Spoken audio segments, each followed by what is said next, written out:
So yan no, so kamusta po mga ka-Streetwise? Ako po si Takero Miyamoto at welcome po sa aking munting channel. So mga ka-Streetwise, meron po tayong malupit na update ngayong araw. Kasi po, nagsalita na po si Secretary Boying Rimulya ng DOJ regarding po sa kakaharaping kaso ni Digong sa ICC. So ngayon, no, ito tuloy po yung investigasyon. At ang gagamitin po ng DOJ para po makakita po ng ebidensya regarding po dito sa kagagawan ni Duterte nung siya yung presidente ay yung mga hearings po sa Quadcom. At besides doon mga ka-Streetwise, no, bukod po sa hearing sa Quadcom, gagawa rin po ng sariling investigasyon itong DOJ natin laban kay Digong. At ang malupit pa dito mga kababayan, gamit po yung Republic Act 8491 ata yun, no? Mamaya pakita ko sa inyo, no, na itong Republic Act na to mga kababayan ay isa po itong pagbigay po ng pahintulot ng Pilipinas para i-turn over si Digong sa ICC, sa The Hague. So malupit po ito, no, para makuha natin yung narrative mga ka-Streetwise. Ito meron tayong ano dito, may babasahin tayo dito from GMA News Online. So sabi dito, DOJ probing Duterte following Quadcom remarks. Okay, Rimulya. Okay, so sabi dito, Department of Justice has started its investigation on former President Rodrigo Duterte following his pronouncement during hearings of the House Quadcom Committee, Secretary Jesus Crispin Rimulya said on Monday. So yes, our task force is doing that. Kakakausap ko lang kanina yung head ng task force, Rimulya said on an ambush interview when asked if the DOJ is now investigating Duterte.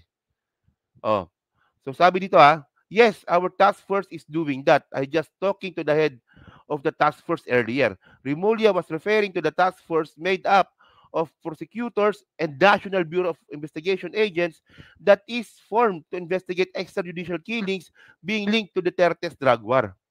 So prosecutors, no, so piskal, tama ba, no, piskal, at saka NBI. So kung akala kasi ng mga DDS ay hindi ito big deal po ito.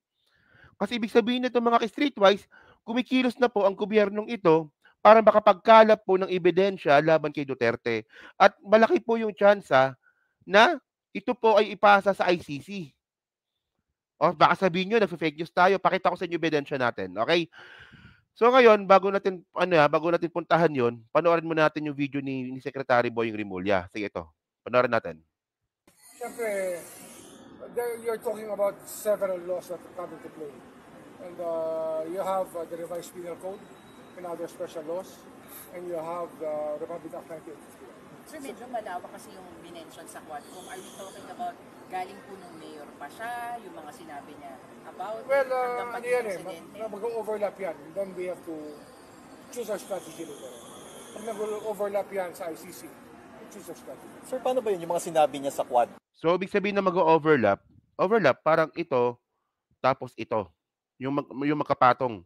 Overlapping tawag doon eh. O sige, continue. Yun din yung gagamitin or may parang separate? Well, we want the charges to be separate from each other. What we charge here and what the ICC charges have to be possible. Will not overlap. Sir, ano yung mga possible Kasi cases? ano yan even if we're not members of the ICC, the spirit of complementarity still applies. Sir, ano po yung mga possible cases na po pwedeng maiharap against the former president? Yun muna. Let's go to Republic Act 1950. Sir, sorry. So, meron siya sinasabi dito, no? Republic Act 98, ano yun? Teka lang maano kasi mabilis eh. Ito, 9851. Ito yung sinasabi ni Secretary Boying Rimulya na na posibleng gamitin kaso kay Duterte. So, Republic Act 9851. Okay, ito yung sinabi niya kanina, di ba? So, continue muna natin para makuha natin yung narrative nito. Babalikan natin tong Republic Act 9851 na yan. Sige. Yung mga foreigners po, yung 41, pinapa-deport po ni ES, Well, pinapabalik sa but still custody ng PAO. we have to follow due process now. Siyempre, our desire is to report, but we have to follow due process. Sir, when you say due process, paano po yun? Ano po yung proseso pa? Well, what are the charges? Notice hearing. And what charges? Okay? Yan, okay. So, yan para malinaw tayo. So, ito ngayon yung sinasabi ni Secretary Boying Rimulya. So, an act defining and penalizing crimes against international humanitarian law. So, dito pa lang mga kababayan, international humanitarian law. So, international. Hindi lang ito korte ng Pilipinas. 'Di ba? Genocide and other crimes against humanity, organizing jurisdiction, designating special courts, and for related purposes. Oh, patay ka dito. Title pa lang mga ka-streetwise, alam nyo na. Alam nyo na. Title pa lang mga ka-streetwise, alam na po natin at may idea na po tayo kung saan papunta itong sinasabi ni Secretary Boying Rimulya. So ngayon, kung babasahin po natin ito sa may article, chapter 7. Chapter 7, jurisdiction. Chapter 7, section 17, no, sa jurisdiction. Okay? Jurisdiction. The state shall exercise jurisdiction over persons whether military or civilian. So pasok si Duterte dito kasi military or civilian. So si Digong yon, civilian na po si Digong. Suspected or accused of a crime defined and penalized in this act regardless of where the crime is committed, provided any one of the following condition is met. Okay? The accused is Filipino citizen. So si Digong po, Filipino citizen. The accused, regardless of citizenship or residence, is present in the Philippines. Oh, Pilipino man o hindi, basta ang importante, si Digong, basta ang importante mga ka-streetwise, ang inaakusahan po, Pilipino man o hindi, ay nasa Pilipinas. So, pasok si Digong. Ito, tinatagalog ko lang. So, sabi pa dito, the accused has committed the said crime against a Filipino citizen. So, kung ang akusado ay nag-commit ng isang krimen laban sa Filipino citizen. So, sino ba ang biktima ng tokhang? Mga Chinese drug lords ba? Hindi. Mga kapwa natin Pilipino lang na mahihirap. Oh, so pasok si Duterte sa kategory. And then mga kababayan, natandaan nyo at para wag tayo malito wag tayo maligaw. Ito po yung sinasabing Republic Act na gagamitin kay Duterte para po sa demanda. At ang pinaka-interesting dito mga ka-streetwise sa bandang baba. Sabi dito, no, in the interest of justice, the relevant Philippine authorities may dispense with the investigation or prosecution of a crime punishable under this act if another court, di ba? If another court or international tribunal is already conducting the investigation or undertaking the prosecution of such crime. Huli. Pasok.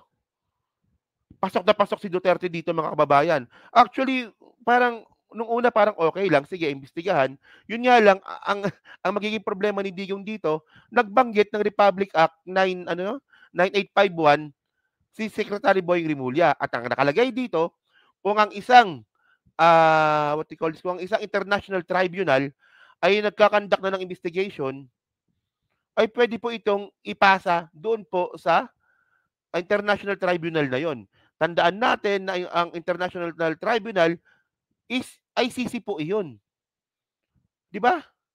ICC po 'yon. Well, for example, UNCLOS, international tribunal din po 'yan. Ganoon din po yung ICC. International tribunal din po 'yan.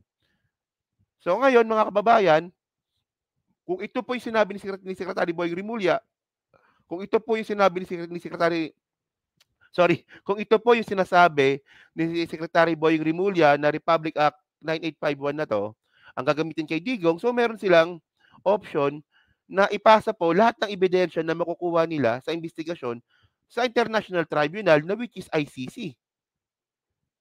Medyo gets ba? Medyo gets ba yung sinasabi natin dito? Kasi pwede namang ibang Republic Act, pero ito yung pinoint out ni Secretary Boying Rimulya eh. Pwede namang murder lang, di ba? Pwede namang homicide lang. Pero ito talaga eh. Republic Act 9851 eh.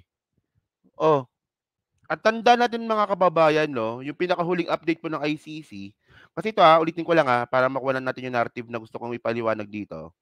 Sabi dito po sa Republic Act po na sinabi po ni Secretary Boying Rimulya, di ba? Ito International Court is already, the International Tribunal is already conducting the investigation or undertaking the prosecution of such crime. So pwedeng ipasa ng Pilipinas yung kaso ni Digong regarding kay Digong kung nagsimula na po ng investigation ng isang international tribunal. So maalala po natin, no, ang pinakahuling update po dito sa investigasyon po ng ICC, tuloy po yung investigasyon nila. Tuloy eh. Ibig sabihin nito, meron nang nasimulan.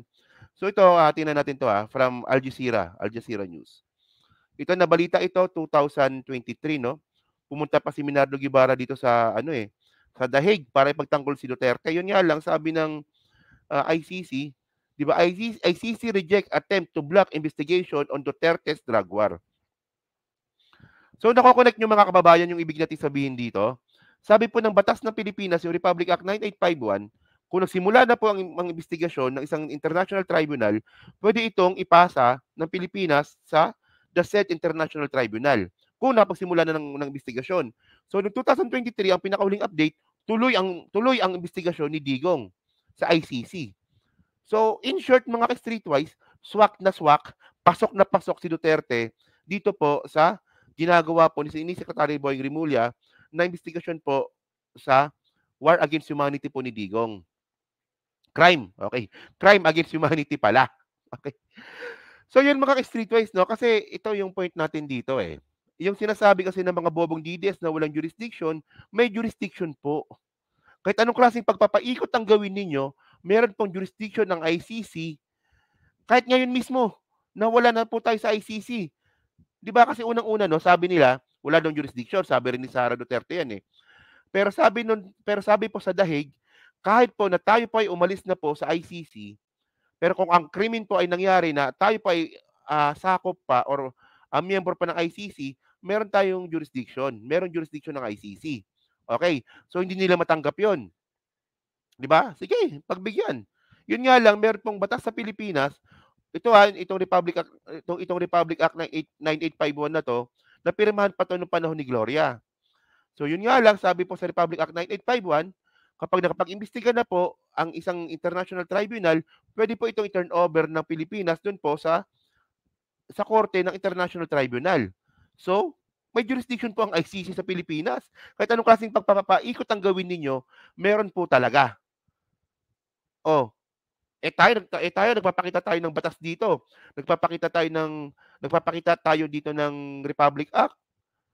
Pero itong mga bobong DDS, wala. Mga haka-haka lang nila.